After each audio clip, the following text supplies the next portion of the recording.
오늘은 2026년 8월 4일 화요일입니다. 매주 화요일 오전 10시에는 마태복음으로 함께 은혜를 나누고 있습니다. 오늘 마태복음 말씀은 1장 17절에서 23절 그리고 이사야서 7장 14절입니다. 마태복음 읽어드리겠습니다. 그런즉 모든 대수가 아브라함부터 다윗까지 14대요 다윗부터 바벨론으로 사로잡혀 갈 때까지 14대요 바벨론으로 사로잡혀 간 후부터 그리스도까지 14대더라. 예수 그리스도의 나심은 이러하니라. 그의 어머니 마리아가 요셉과 약혼하고 동거하기 전에 성령으로 잉태된 것이 나타났더니 그의 남편 요셉은 어려운 사람이라 그를 드러내지 아니하고 가만히 끊고자 하여 이 일을 생각할 때에 주의 사자가 현몽하여 이르되 다윗의 자손 요셉아 네 아내 마리아 데려오기를 무서워하지 말라. 그에게 잉태된 자는 성령으로 된 것이라.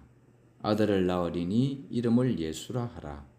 이는 그가 자기 백성을 그들의 죄에서 구원할 자이심이라 하니라. 이 모든 일이 된 것은 주께서 선지자로 하신 말씀을 이루려 하심이니 이르되 보라 처녀가 잉태하여 아들을 낳을 것이요 그의 이름은 임마누엘이라 하리라 하셨으니 이를 번역한즉 하나님이 우리와 함께 계시다 함이라.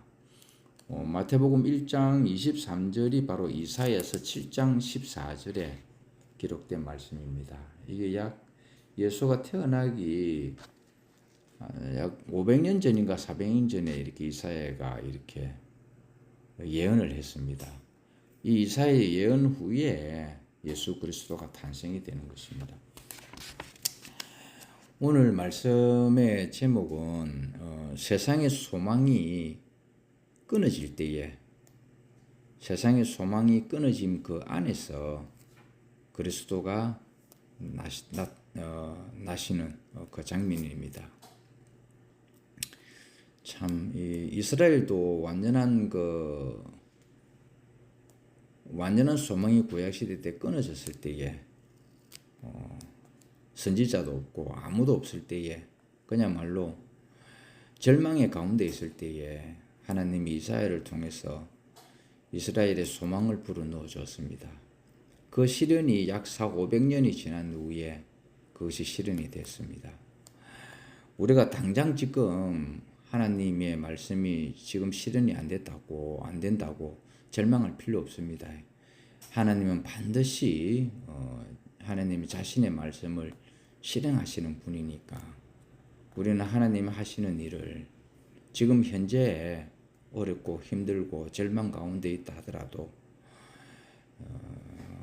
우리 주님이 하신 말씀에 소망을 두고 이렇게 살아야 됩니다. 주님 우리 인생이 길지 않다라는 걸 압니다. 주님 왜 그걸 모르겠어요? 인생을 지으신 분이지 않습니까? 우리는 당장 이렇게 육신에 이렇게 연약함으로 인해 가지고 짧은 시간이지만은 하나님은 그 시간적 개념이 없으신 분이기 때문에 그리고 하나님이 하신 말씀은 반드시 이루시는 분이거든요. 하나님이 절대 헛된 말씀을 하시는 분이 아닙니다. 그러니까 하나님이 그 뜻을 이루는 때까지 우리는 잠잠히 기다리는 것입니다. 오늘 임마누엘 예수가 나타나리라 한 것이 이사야 때 이미 예언이 되었습니다. 이것은 400~500년 전 이야기입니다. 예수가 태어나기 전. 근데 이것이 예수로 인해서 그 이후에 이렇게 400년이라면 사람의 숫자로 보면 엄청나게 긴 숫자 아닙니까? 벌써 인생이 100살까지 산다 하더라도 4세대가 이렇게 벌써 지나간 세월이 되는 것입니다. 그래도 하나님 말씀은 반드시 이루어진다 이 말인 것입니다. 이 마태복음에서 마태는 이 예수를 어떻게 표현했었는가 이렇게 계산을 했는데 마태는 예수의 초점을 어디에 맞췄느냐 하면은 왕같은 제사장에 초점을 맞췄습니다. 왕같은 제사장. 그래서 아브라함과 다윗의 조선이라고 시작을 했던 것입니다. 그래서 다윗은 먼저 예수의 족보부터 이렇게 쭉 끌고 나옵니다. 아브라함부터 다윗 때까지 역시 14세대고 그 다음에 다윗부터 바벨론까지 14세대입니다. 그리고 바벨론으로부터 그리스도까지 예수가 나시는 그리스도까지가 바로 14대라고 이렇게 기록을 해놨습니다. 우리가 이렇게 시대를 만약에 구분을 한다면은 이런 표현을 할 수가 있습니다. 아브라함부터 다윗까지는 족장들의 시대입니다. 이 시대는 족장으로 이루어진 시대다. 그리고 다윗부터 바빌론까지는 왕국 시대입니다. 왕국에 의해서 건설된 시대라고. 그 다음에 바벨론으로 이간 후부터 그리스도까지는 평민들의 시대다. 이렇게 구별할 수가 있습니다. 시대로 따지자면은 이렇게 구별해낼 수가 있습니다. 다윗부터 아브라함부터 다윗까지의 역사는 왜 이렇게 기록이 되어졌는가? 마태는 왜 이렇게 아브라함부터 시작을 하였는가? 그리고 다윗까지 끊었는가 하는 것은 다윗의 근원을 밝히기 위해 그렇습니다. 다윗의 근원이 바로 아브라함이라는 뜻입니다. 아브라함이 쭉 14대를 흘러간 사이에 다윗이 나왔다 이 말인 것입니다. 그리고 다윗부터 바벨론까지 이 바벨론이라는 것은 이게 솔로몬 왕국 때에 이스라엘은 통합이 되었습니다. 그래서 평화를 누렸죠. 이전에도 없을 이후에도 없을 그런 평화를 누렸습니다. 솔로몬 시대 때에 모든 것이 행복하게 지냈다 이 말입니다. 근데 솔로몬이 죽고 난 다음에 이스라엘이 반으로 쪼개집니다. 북쪽은 이스라엘이라는 북이스라엘, 남쪽은 유다. 유다는 누구냐 하면은 야곱과 레아의 사이에서 나타난 레아의 네 번째 아들이 그 다윗이 유다입니다. 그래서 유다 왕국이 이렇게 건설이 됐습니다. 남쪽에는 남유다, 북쪽에는 북이스라엘. 솔로몬이 죽고 난 다음에 그렇게 됐습니다. 그런데 둘 다 망합니다. 둘 다 망하는데 어떻게 망하느냐 하면은 북이스라엘은 아수르 왕에 의해 가지고 아수르의 그 족속들에 의해서 망하게 되고 남유다는 바벨론에 의해서 망하게 됩니다. 그러니까 둘 다 쫄딱 망한 것입니다. 그래서 다윗부터 바벨론 포로까지 역사는 왕국을 멸망을 밝히기 위해서 적어난 거다 이 말입니다. 이때는 아무 소망이 없는 거죠. 이스라엘 민족이 암흑기에 들어가는 것입니다. 그 다음에 바벨론 포로부터 그리스도까지는 왜 끊었느냐? 그리스도의 나심을 밝히기 위해 가지고 이렇게 끊었다 이 말입니다. 마태가 참 이렇게 마태는 예수의 제자였습니다. 직업은 세리입니다. 세리는 그 당시 때 세리라는 것은 굉장히 머리가 비상하고 똑똑해야 됩니다. 그러니까 이스라엘 민족으로 봐서는 이거는 대역죄인이죠 한마디로. 왜냐하면 이스라엘 민족이면서 로마의 세금을 걷고 있었기 때문에. 근데 로마 사람들이 이 마태를 세리로 쓸 때는 마태가 굉장히 똑똑했다 이 말입니다. 굉장히 머리가 현명하고 지능이 있고 똑똑했기 때문에 세리를 쓰는 거예요. 근데 이 세리가 바로 예수의 제자가 됐다 이 말인 것입니다.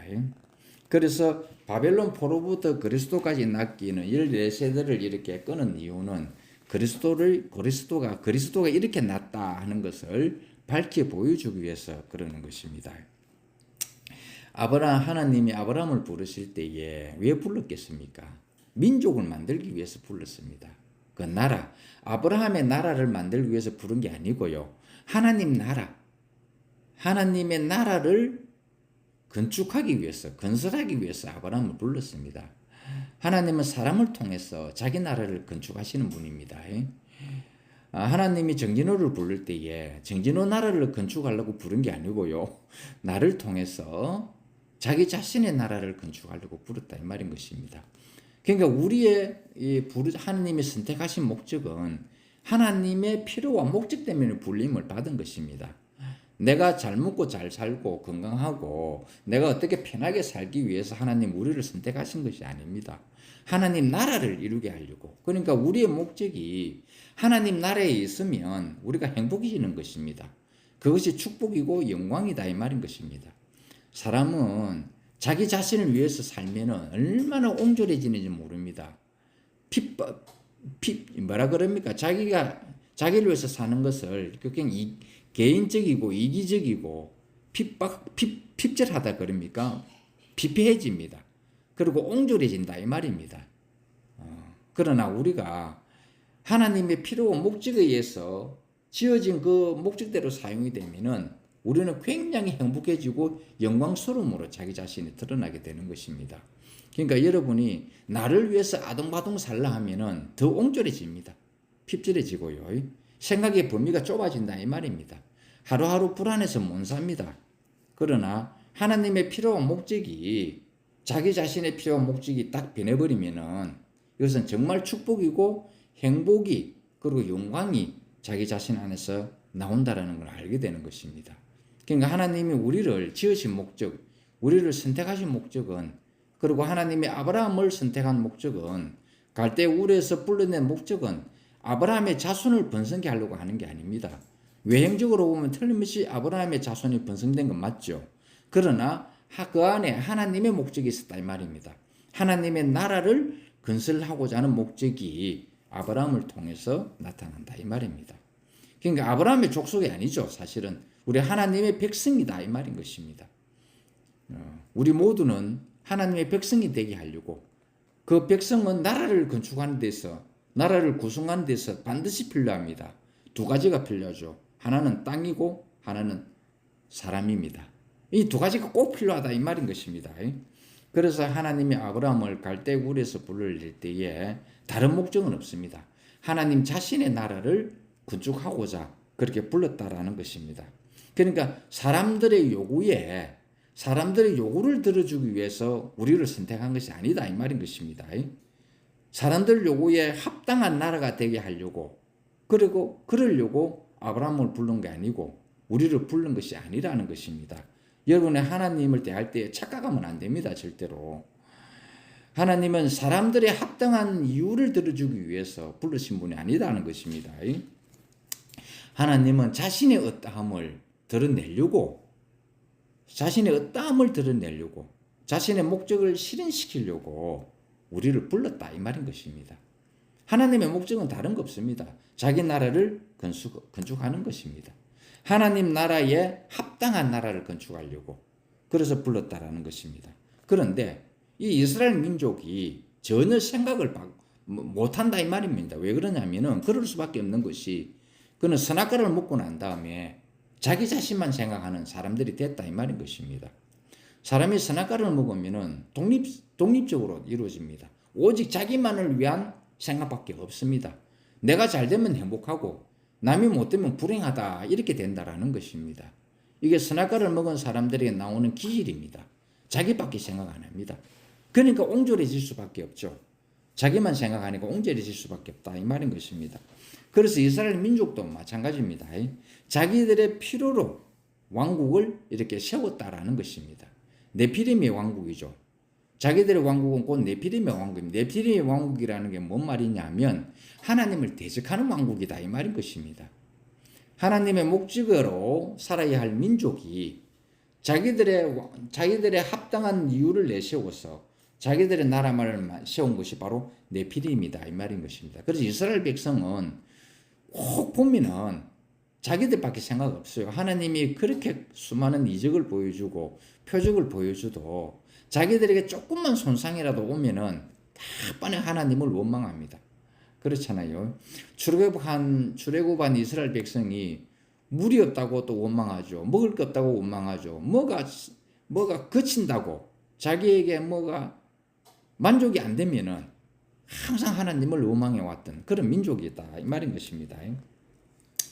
근데 이 나라를 위해 이 사람들을 하나님이 버릴 수 없었던 이유가 있어요. 뭐냐면은 어쩌든지 자기가 택한 이 민족을 돌이키겠어, 변화시켜서 하나님 나라의 백성이 되게 하려고 하는 하나님의 깊은 가난함이 거기에 들어가 있는 것입니다. 내가 가난하면은 나에게 내가 진짜 가난해지면 어떤 현상이 생기느냐면 나에게 말 한마디 걸어주는 사람도 그렇게 좋을 수가 없어요. 나한테 말 한마디 해주는 그것이 그렇게 좋다 이 말입니다. 그 아브라함 보세요. 아브라함 그 상수리 나무에 앉아 있는데 나그네가 오더라는 것입니다. 야, 나는 그 아브라함의 마음이 물론 그 당시 대 습성이 나그네를 그냥 돌려보내는 습성이 아니, 그들은 전통이 아니었어요. 나그네를 오면 극진히 대접하는 전통이 있습니다. 아브라함도 그 전통 속에서 하는 사람이었는데, 그러나 얼마나 가난하면 그렇게 하겠느냐 이 말입니다. 누가 나그네를 대접해요? 안 그렇겠어요? 그러니까 마음이 정말 가난해지면 내가 어떤 사람이 내게 아는 체만 해줘도 그게 그렇게 좋을 수가 없는 거예요. 그게 두고 기억이 난다 이 말인 것입니다. 우리가 풍족해지면 그걸 잊어버리지만은 정말 마음이 가난해지면은 저는 제가 이번 1월 달부터 거의 7개월 동안 사실은 4개월 동안은 그냥 암흑기에 들어갔습니다. 정말 육신이 어떻게 할 수가 없더라고요. 진짜 그냥 무력입니다. 무력. 아무 힘이 없는, 있잖아요. 없을 무자, 힘력자. 힘이 하나도 없어요. 몸을 움직일 수가 조차가 없었습니다. 그런데 그렇다고 내 영이 어떻는가? 내 영은 전혀 손상을 안 받았다 이 말입니다. 육신은 움직일 수가 없는 상황까지 가더라고요. 다리가 후들후들 떨리면서 정말 일어서지를 못하겠는 거라. 그런데 내 생명은 아무 손상을 안 받았습니다. 그런 가운데서도 이런 무기력한 가운데 있어서도 이렇게 내 안에 생명만큼은 더 또렷해지고 더 영광스러워졌습니다. 이렇게 그런 가운데 있었다 이 말입니다. 이게 그럴 때에 이상하게 하나님께서 자기들의 사자, 주님의 사자를 우리 형제들 한 명씩 집으로 보내면서 이렇게 대화를 나누게 하시더라고요. 찾아오시는 하나님. 그게 찾아오시는 하나님이거든요, 사실은. 그래서 우리는 주의 사자를 이렇게 극진히 대접했습니다. 그런데 이상하게 거기에 딜레마가 하나가 생겼습니다. 몸이 그러니까 분명히 반갑게 맞이해야 되는데 또 귀찮은 마음이 있는 거예요. 너무 괴로우니까 내가 힘이 없어서 괴로우니까 찾아오는 형제가 좋기는 좋은데 또 한편으로는 귀찮고 괴로움이 있는 거예요. 이게 내가 건강할 때는 찾아와서 반갑게 맞이할 수 있는데 내 몸이 정말 그러니까 무기력해지니까 그런 또 딜레마가 생기는 거예요. 그런데 시간이 지나고 난 다음에 그때 찾아준 형제들이 내 가슴에 새겨져 있는 거라. 너무 고맙고 감사한 거예요. 그러니까 여러분도 혹시 그런 경우가 있을 거예요. 그럴 때에 형제를 찾아가면은 그 형제는 두고 있지 않습니다. 그 순간에는 귀찮아요. 진짜. 너무 괴로우니까 뭐 어떻게 할 수가 없으니까 대접을 해줘야 되는 대접할 수가 없는 몸이 있으니까. 그렇지만 시간이 지나고 나면은 그 형제가 얼마나 고맙고 감사한지 모른다 이 말인 것입니다. 그 이스라엘이 그런 절망 가운데 있을 때에 이사야를 통해서 완전한 소망의 한 말씀을 한다 이 말입니다. 그때는 언제 이루어질지 우리는 모르죠. 그런데 이사야의 예언 속이 400년, 500년 후에 이루어지더라 이 말인 것입니다. 우리 인생으로서는 기다릴 수 없는 시간이지만 하나님은 반드시 이루신다 이 말인 것입니다. 오늘 이 이스라엘 민족에 일어난 모든 역사의 이야기는 예표입니다.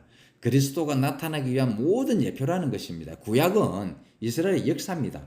이스라엘 역사를 통해서 앞으로 하나님이 어떻게 하실 거라는 그 예언이고 그리고 예표를 거기서 보여주고 있다라는 것입니다. 지상에 있는 그 어떤 것도 왕국도 아니고 하나님의 소원도 아니다 이 말인 것입니다. 그건 인간들의 소망이지만은 결국은 최종적으로는 하나님이 이스라엘 역사를 통해서 최종적으로 그 예표를 통해서 하나님 나라가 이루어지는 그래서 새 예루살렘 성이 기어코 이루어지는 것을 우리는 보게 된다 이 말인 것입니다. 다윗의 왕국이 어떻게 망했는가? 바로 바벨론에 의해서 망했습니다. 그러니까 인간이 세운 그 왕국은 다 망했습니다. 솔로몬 시대 때에 그만큼 인생으로서 솔로몬 시대 때에 가장 평화를 누렸던 백성입니다. 이 이상 더 좋을 수 없는 그런 평화를 누렸습니다. 그러나 그것도 망했지 않습니까? 완전히 쫄딱 망했습니다. 솔로몬이 자기 처가 무지무지하게 많습니다. 엄청나게 많아요. 자기 처. 그럼에도 불구하고 다 해봤는데 솔로몬의 결론이 뭔지 압니까 여러분? 헛되고 헛되니 모든 것이 헛되도다. 내가 어떻게 해서 노력해서 성전을 건축한 것조차 헛되고 내 노력에 의해서 하나님을 찬양한 것도 헛되다 하는 것입니다. 그게 무슨 말이냐 하면은 아이, 하나님 찬양을 해서 왜 헛됩니까? 이렇게 이야기할 수 있죠. 근데 그 앞에 대목이 나옵니다. 내 노력으로, 내 생각으로, 내 힘으로 여호와를 찬양하려고 했던 그것이 헛되다 이 말인 것입니다. 여호와께 찬양하는 것은 내 노력이 아니다 이 말인 것입니다. 주님의 은혜에 의해서 내가 저절로 나와지는 것, 그것이 찬양이다 이 말인 것입니다. 그래서 사람이 노력해서 한 것들, 사람이 노력해서 하나님을 위하여 하는 모든 것이 헛되고 헛되다. 솔로몬의 고백은 그겁니다. 잠언서를 보면 그게 나옵니다. 다 나옵니다. 헛되고 헛되니 모든 것이 헛되도다. 그러니까 솔로몬이 자기의 영광을 나타낸 것조차 헛됩니다. 솔로몬만큼 이렇게 풍족하게 사는 사람은 없습니다. 이 세상에. 그런데도 결론이 헛되고 헛되니 모든 것이 헛되도다. 사람이 자기를 위해 사는 모든 것은 헛되다 이 말인 것입니다. 인간의 필요를 의해 가지고 세워진 왕국은 바벨론으로 다 돌아갔습니다. 그렇죠? 그래서 하나님은 자기만의 방식으로 독특한 하나님 나라를 세워야만 했다 이 말인 것입니다. 그래서 그리스도는 인간의 왕국이 멸망하고 난 다음에, 그러니까 전적으로 인간들에 의한 그 소망이 끊어지고 난 다음에 하나님의 나라가 그 자리에서 탄생하는 것을 볼 수가 있습니다. 그러니까 여러분이 인간적으로, 세상적으로, 육신적으로 내 소망이 더 이상 없다 할 때에 그때에 하나님이 시작하신다 이 말인 것입니다. 그러니까 이건 우리에겐 절망이 아니죠. 우리는 인간적으로 세상의 육신의 일이 이렇게 힘들고 어렵고 그래 절망 가운데 있으면 우리는 이제 다른 소망이 없어요. 저주라고 생각합니다. 하나님이 계시다면은 나를 이렇게 할 수 있느냐라고 우리는 고백하게 됩니다. 그때 마지막 나오는 고백이 정말 하나님 있습니까?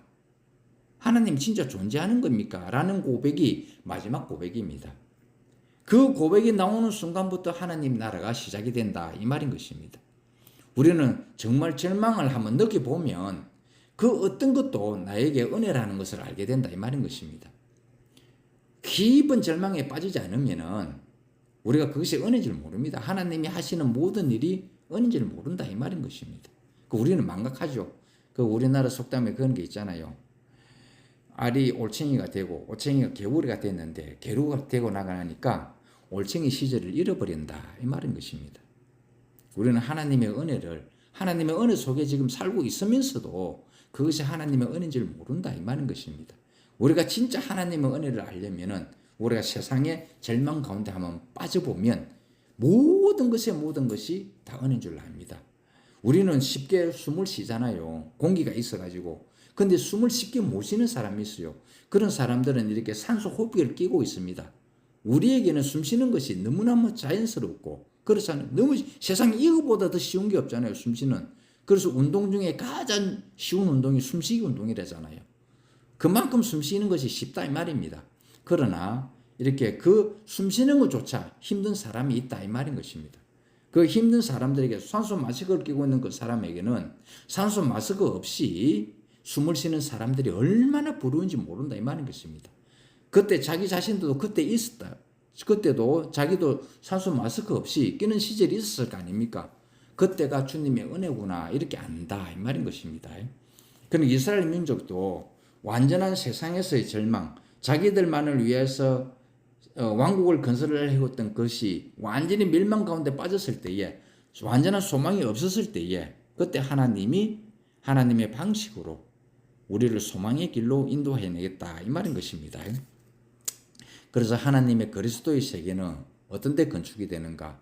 인간의 욕망이 다 끊어질 때에 그리스도가 나타난다 이 말인 것입니다.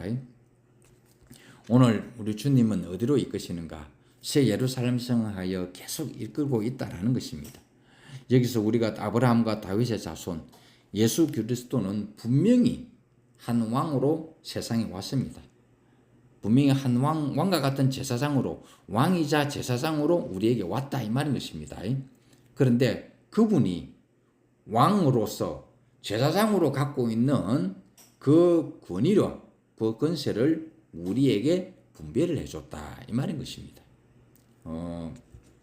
저는 제가 소개를 할 때에 여러 번 여러분에 이야기했잖아요. 너희 출신이 어디냐라고 물으면은 저는 항상 이 대답을 합니다. 예, 저는 멜기세덱의 계보에 따라서 나온 사람입니다. 저의 족부를 이야기해 줍니다. 내 족부의 출신이 멜기세덱이라는 것입니다. 이 멜기세덱은 어떠냐면 여러분이 아실 겁니다. 이렇게 아브라함의 조카 롯이 어디 그 왕에 잡혀갔었습니다. 그날 잡혀가가지고 아브라함이 소식을 들었어요. 그래서 아브라함이 자기 조카 롯을 이렇게 구출해 내려고 아브라함 손에 있었던 수중에 있던 318명인가 하는 그런 군사를 이끌어 가지고 모든 그 연합되어진 그 세상의 내 왕들이 연합되어진 나라를 멸망시켜 버립니다. 여러분 이거 가능한 일입니까? 하나님이 아니면 이거 불가능한 일이죠. 318명이라는 아브라함의 군사들 뭐 제대로 훈련이 됐겠습니까? 근데 진짜 군인들이 나라가 있는 네 나라의 왕들이 이렇게 연합한 그 나라를 멸족을 시켜버립니다. 그러니까 승리를 개가를 이루고 오는데 그때에 아브라함이 멜기세덱을 만나게 됩니다. 멜기세덱이 아브라함을 보고 축복을 합니다. 이 축복을 하는 사람 왕이기 때문에 아브라함에게 축복을 하는 거예요. 그런데 축복을 받은 아브라함이 근데 이 멜기세덱에 대해서는 축복 없어요. 이거 어디서부터 왕인지 족보가 없어요. 그런데 이 멜기세덱 왕을 지칭할 때에 무슨 왕이라고 이야기하느냐면 살렘 왕이라고 이야기합니다. 살렘 왕. 이 살렘이라는 뜻이 뭐냐면은 평강의 왕이라는 뜻입니다. 평강의 왕 멜기세덱이 아브라함이 승리하고 온 아브라함에게 축복을 해줍니다. 그때 아브라함이 축복을 받고 난 다음에 뭘 주느냐면 멜기세덱에 11조를 딱 드립니다. 11조를 드리는 11조라는 것은 누구에게 드리냐면 제사장에게 드립니다. 11조는 그래서 왕과 양왕이자 제사장이 멜기세덱. 그리고 예수를 이야기할 때에 멜기세덱의 계보에서 났다라고 표현한다 이 말인 것입니다. 그래서 거기서 왕 같은 제사장이다 이렇게 표현을 하는 것입니다. 그래서 아브라함과 다윗의 자손 예수 그리스도는 분명히 한 왕으로 왔는데 그 왕의 권세를 우리에게 분배해 주셨다라는 것입니다. 그리고 그 분배된 것으로 하나님은 자기 나라를 건축을 지금 하고 있다는 것입니다. 이 영원한 왕이죠. 이것은. 그래서 인간의 소원을 담은 왕국은 바벨론입니다. 이 바벨론은 결국은 멸망을 한다 이 말인 것입니다. 그런데 예수의 왕국은 새 예루살렘으로 조성이 된다 이 말인 것입니다.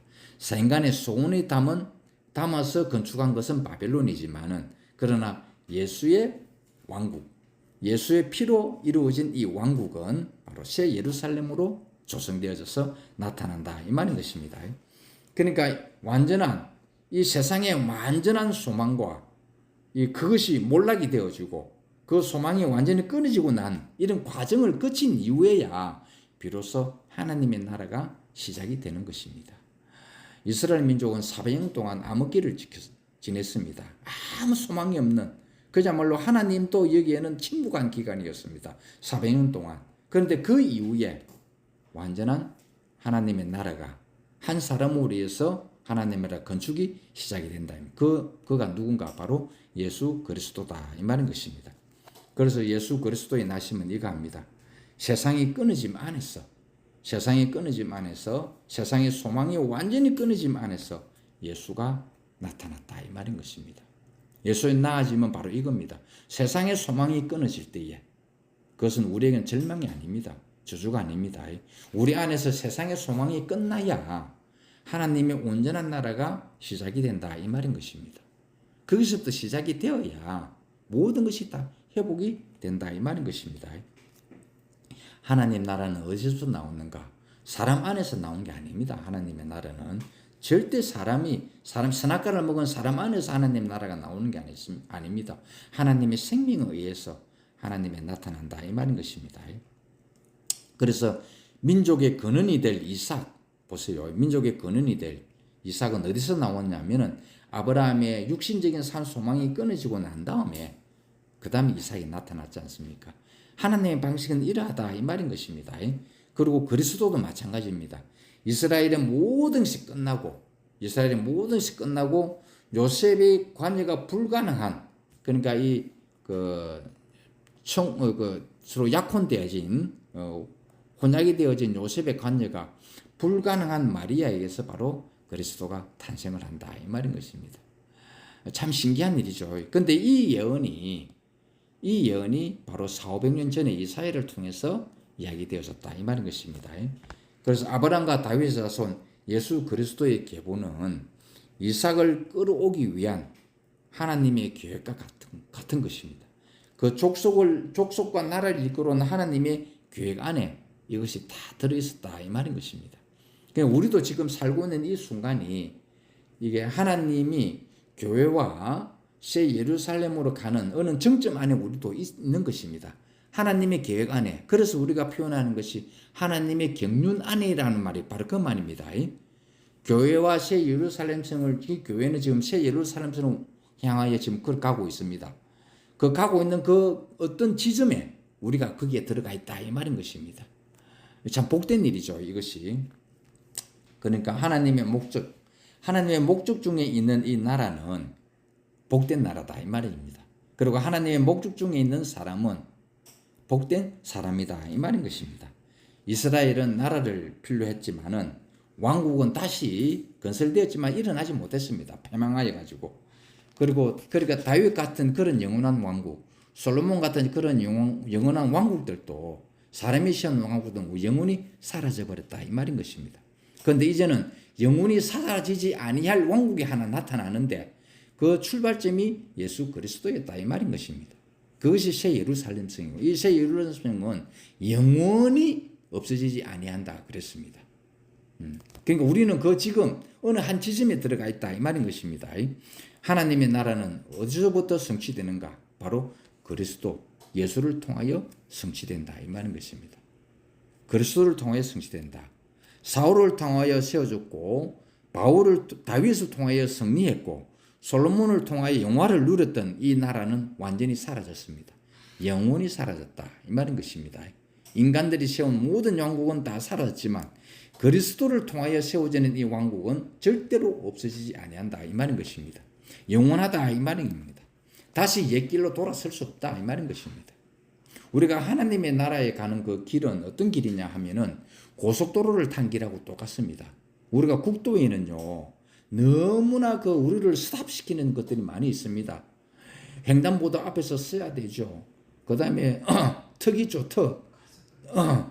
과속 방지 턱. 그거 갈 때도 써야 되죠. 신호등을 만나면 다 써야 되죠. 자기가 또 마음에 안 들다 싶으면 유턴해가 다시 돌아갈 수도 있죠. 그게 국도입니다.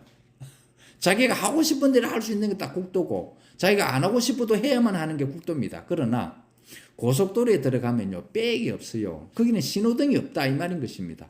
횡단보도도 없습니다. 오직 전진만 있습니다. 하나님의 나라는 마치 고속도로에 들어선 사람하고 똑같습니다. 오직 앞만 있습니다. 전진만 있다 이 말입니다. 여기서 뒤돌아가면 안 됩니다. 역주행하면 큰일 납니다. 하나님의 나라는 바로 고속도로라고 생각하면 되는 것입니다. 여기는 무조건 가야 됩니다. 그래서 하나님이 제일 이렇게 싫어하는 게 뭐냐면 머뭇거리거나 주저하거나 뒤돌아서는 사람 이야기하고 있습니다. 이것을 이렇게 제가 이게 좀 딱딱한 이야기인지 모르겠는데 성경 이야기를 하나 할게요. 이제 선지자 이름도 없어요. 이 사람은 이름도 없습니다. 선지자는 선지자인데 그냥 하나님의 주의 사자로만 이렇게 기록이 되어 있습니다. 이 사람이 이렇게 어느 민족에게 복음을 이렇게 전하려고 가는데 하나님이 이 사람에게 이야기를 하는 것입니다. 너는 그 사람 네가 승리하고 난 다음에 그 사람이 이야기하는 것을 먹지도 말고 그리고 마시지도 말고 그리고 네가 온 그 길을 되돌아가지도 말라 이렇게 했습니다. 이 말은 무슨 말이냐면 먹지도 말고 그 사람이 제공한 것을 먹지도 말고 그 다음에 마시지도 말라는 이야기는 그 사람하고 관계도 가지지 말라 이 말인 것입니다. 하나님을 대적하는 그 사람하고 관계 가지지 말고 그 다음에 너는 왔던 길을 되돌아가지 마라 이렇게 했습니다. 이 말은 무슨 말이냐면 흔적을 남기지 말라 이 말인 것입니다. 네가 했던 그 길을 돌아서 가져가서 네 흔적을 남기지 마라 이 말인 것입니다. 우리 사람은 피조물이잖아요. 피조물은 자기의 흔적을 남기는 게 아닙니다. 그냥 사용되어졌다가 사라지는 것입니다. 그게 피조물이에요. 그런데 이상하게 피조물이 자기 흔적을 남기려고 하는 것입니다. 자기 이름을 꼭 남기려고 하는 것입니다. 이래. 우리 피조물은 자기 이름을 남기는 게 아니거든요. 하나님 나라를 위해서 사용되어졌다가 그냥 사라지는 거예요. 어디로? 하나님 안으로 다시 사라지는 것입니다. 내 이름을 남기려고 하다 보니까 이단이 생기고 사이비가 생기고 그러는 거예요. 다른 사람의 피를 흘려가지고 자기 이름을 남기려고 한다 이 말인 것입니다. 우리 피조물은 존재 자체가 남기는 것이 아닙니다. 그렇잖아요. 흔적도 없이 사라지는 게 사용되어졌다가 하나님의 나라에 사용되어졌다가 그냥 사라지는 거예요. 여러분 신는 신발이 마찬가지죠. 옷도 마찬가지입니다. 우리가 보존되어졌다가 사용이 다 되면 버려야 되는 것입니다. 어떻게 보면 허무하다 생각하는데 그렇지 않습니다. 그 사용되어지는 동안에는 여러분 몸을 보호하고 여러분 몸을 이렇게 단정하게 하고 여러분 발을 걸을 때에 다치지 않도록 잘 하는 거, 그 영광스럽게 쓰이는 거예요. 아시겠죠?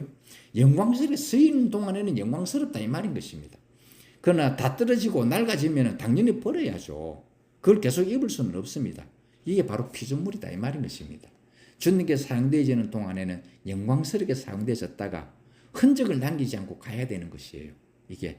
근데 사람들이 자기 이름을 남기고 싶어서 자기의 흔적을 남기고 싶어서 자기가 왔던 길을 되돌아가려고 하는 그런 다 이 말인 것입니다. 그러나 하나님 이름도 없는 선지자를 향하여 마지막 남긴 일이 네가 왔던 길을 되돌아가지 마라 이렇게 했던 것입니다. 네 흔적을 네 발자취를 더듬지 말라 이 말인 것입니다. 네 이름을 남기지 말라 이 뜻입니다. 우리는 옛길로 되돌아갈 수 없습니다. 우리는 마치 고속도로에 탄 자동차처럼 앞으로 전진만 있다 이 말인 것입니다. 결국 마지막에는 한 사람으로 시작되는데 그 사람이 그리스도다 이 말입니다. 역사는 계속 흐릅니다. 그렇죠? 역사는 계속 흘러서 어디론가 갑니다. 그런데 그 역사는 모든 것이 다 사라지지만 인간의 손으로 만드는 것은 다 사라지지만 오직 한 사람만 남아있게 됐다 이 말입니다. 그것이 바로 그리스도다. 우리는 그리스도 안에서 하나님의 나라가 이렇게 건설이 된다는 것을 알 수 있다라는 것입니다. 이 그리스도 예수는 온 인류의 그 결산을 다 치르고 나온 사람이고 모든 역사를 다 치르고 남은 한 사람이다 이 말입니다. 이것이 얼마나 우리가 감사한 일입니까? 이런 사람 안에서 지금 우리가 살고 있고 이런 나라 안에서 우리가 살고 있다라는 것입니다. 불에 넣어도 더 이상 달구어지지 않는 더 이상 이보다 더한 점검이 없는 그런 변형 없는 사람이다. 영원한 사람이 되었다. 그것이 그리스도다 이 말입니다. 이 사람, 이 그리스도로 건축된 집, 그것이 교회고 교회가 발전이 되고 성장이 되어서 새 예루살렘 성이 되는 것입니다. 새 예루살렘 성은 결코 멸망이 없는 영원한 하나님 나라의 성이라는 것입니다. 오늘 우리는 이 교회와 새 예루살렘 성 그 어느 지점에 지금 우리가 있다 이 말인 것입니다. 축복이죠. 이건 영원한 축복입니다. 우리가 하나님의 새 예루살렘 성을 건설하는 어느 지점에 우리가 사용이 되고 있다 이 말인 것입니다. 이렇게 우리 인생을 축복으로 영광된 삶으로 이끌어 주시는 이런 주님을 영원히 찬양합니다. 할렐루야.